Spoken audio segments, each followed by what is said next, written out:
Hey everybody, welcome back to the channel. In today's video, I'm going to show you how to unlock your Volvo XC90. Had to look and see what it was there for a minute. I do so many I forget. But I'll spin the camera around, we'll get this hood popped, and I'll show you how to connect everything and get it jump started. Release lever. Show you real quick so you can see with your own eyeballs what it looks like.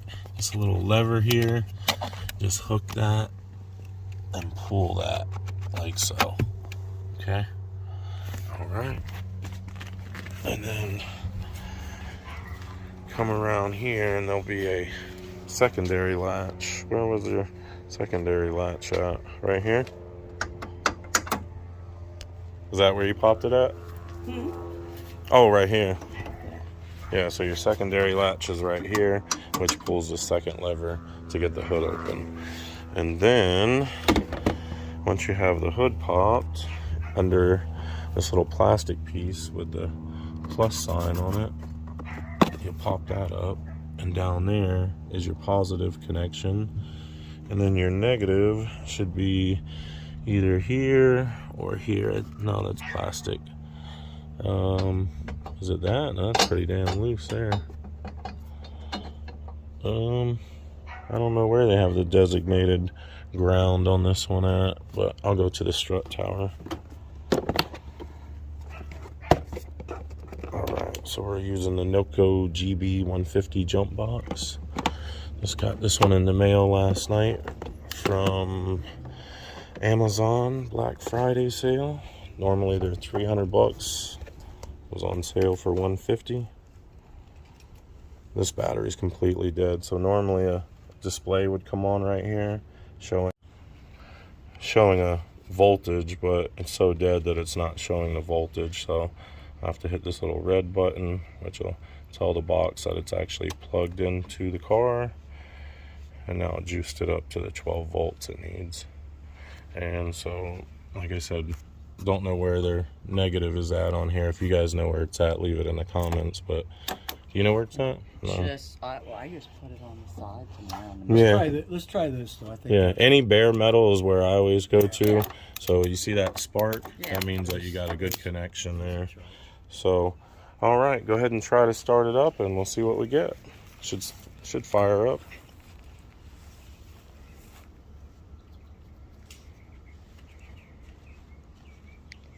He should still be angry. Oh, you left the key in? Yeah, but that one won't start.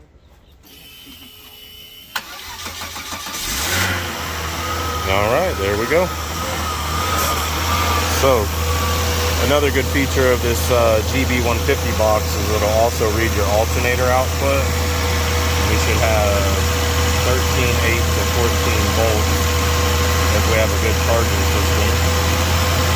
So, now sometimes it'll also read low if the battery's just really wiped out. It'll need a while to run to build up some juice to get to the 14 volts. So, see what's going on with this one here in a second. We'll give it a few minutes of running and then we'll come back to it. I'll pause the video. Okay, so we shut the car off to see if it would start on its own. I disconnected the box and it wouldn't start. So now we're going to reconnect it and start it again. Go ahead. Ready? Yep. Okay, so we let it run for about maybe 10 minutes and it would not get up to 14 volts, but now it is, so that's kind of awkward. But it's not charging, that's for sure. Let's see if it falls.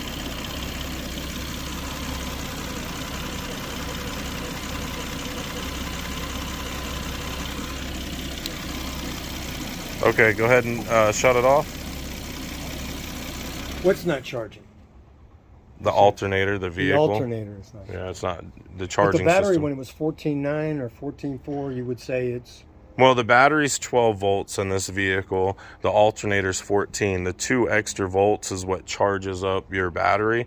So every day when you start your vehicle, you take from the battery, you know, a little bit, and then once the vehicle starts up, all the electricity comes from the alternator, and the alternator charges the battery back up from what you've taken. So if the alternator is not working properly, the battery eventually over time will die. So even though you guys got a battery in this thing about 2 months ago, put an alternator on here when they were. We and it indeed. won't start. It won't start, right? You tried it just now. Hang on. Let's try it once again without the box being connected. Not Nothing. even clicking. As soon as Okay. you hook up, my bell rings. Okay, go ahead and start it again then. As soon as you hook up. Yeah, the alternator's bad. So we got to drive this car about 3 miles to a Volvo shop before. They should make it. Just don't run the AC and don't run the radio. Try to keep your power to a minimum. And shut your headlights off if you can manually shut them off, because they're on now. There you go.